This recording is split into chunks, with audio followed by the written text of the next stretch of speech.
Clover Retribution for Dummies, here to provide the information you need to succeed. We're going over the Apex boss fight, both how to properly beat him and also a few ways to cheese him if you have skill issues. There's no doc this time. If you have any more questions, I have a Discord where I'm more than happy to answer anything. I also have my extra private servers there for anyone that needs one. I also answer questions in the Clover Retribution Discord, which are both linked down below. Feel free to ping me and I'll probably answer as long as I'm not busy. Anyway, let's begin.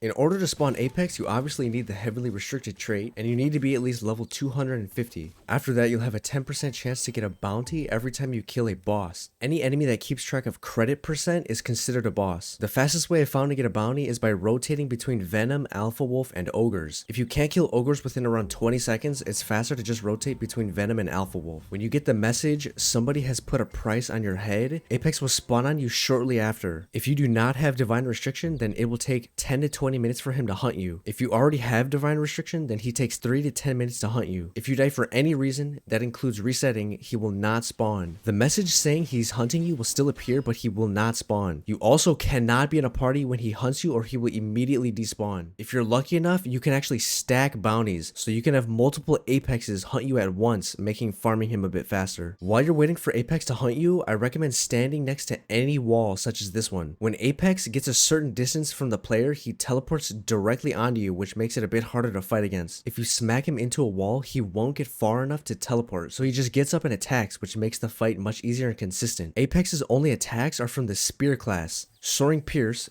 the most annoying one, Swift Strike, and Down Slam. Other than those, he just spams his M1s. The easiest way to legitimately beat him is to hold M1 or your attack button and then spam dodge after your 5th swing. This will pretty much always guarantee an easy win, although once in a while one of his skills will get through, so be ready for that. If you don't have Divine Restriction yet, the dodge timing is a bit more strict since you have less iframes, so if you're having trouble with it, then just use parries instead. After hitting him into the wall, wait about a second and hit block. The parry window is pretty big, you just have to do it right before he stands up.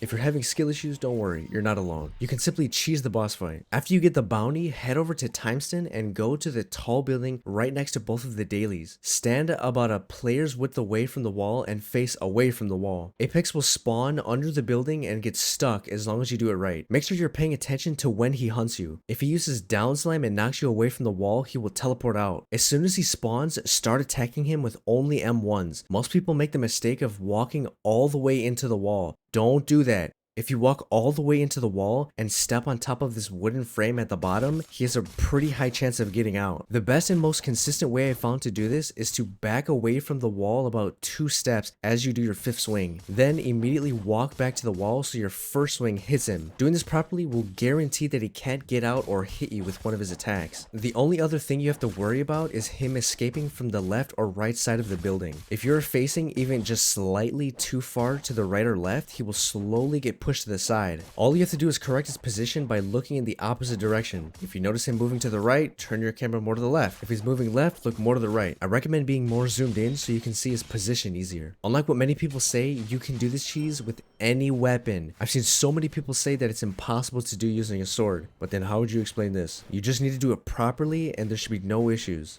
If you somehow still can't beat Apex, there's another way you can cheese him that's pretty much guaranteed to work. You just need another person that can get a bounty. When Apex hunts someone, he will only be aggro to the player he's hunting regardless of who's hitting him. So you just need to find a spot where you can kill someone else's Apex and have that person also remain alive. I know of 2 spots where this can be done. The first and easier one is the upstairs rooms of the inn located in Timeston. Tell the person with the bounty to jump up onto the wall like this. Have the person wait here until Apex hunts him. Make sure to only face towards the wall so you don't fall off. When Apex spawns in, all you have to do is punch him to death. You don't want to use any spells that might hit the person on the wall, so just stick to M1s. Unfortunately, you cannot get Divine Restriction from someone else's Apex. You can only get it from getting at least 30% credit on your own Apex. Farming Apex this way is only useful for drops and XP.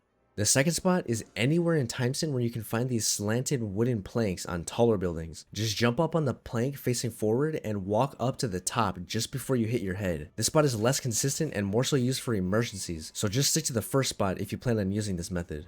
Apex has 4 drops: a sword, the Divine Nullifier, an armor, the Shroud of the Strongest, and a title, the Forsaken One. which gives you 600 health and 75% mana consumption. You need at least 80% credit to Apex to get these to drop. He also has a 35% chance to drop an Apex token, which you need at least 50% credit to get. These are used to buy his drops from the Apex NPC in case you can't get them from the boss himself. Head north of the desert village, inside the cave, and to the left. You need at least 5 tokens or 200,000 gold to talk to him. The first option, something I can wear for battle, is the Shroud of the Strongest Armor and costs 5 tokens. The second option, a mythical weapon, is the Divine Nullifier and costs 5 tokens. The third option, a title, is the Forsaken One title and costs 10 tokens. And the fourth option, another mythical weapon, is the Soul Splitter Sword and costs 14 tokens. I only recommend buying this sword if you have Legendary Kintari or Tier 4 Hybrid Devil. Otherwise, you won't be able to bring out Soul Splitter's full potential. If you have at least 200,000 gold, a fifth option will appear that lets you buy the sword skill World Slasher. A lot of your DPS is going to come from this skill, so get it as soon as you have 200,000 gold.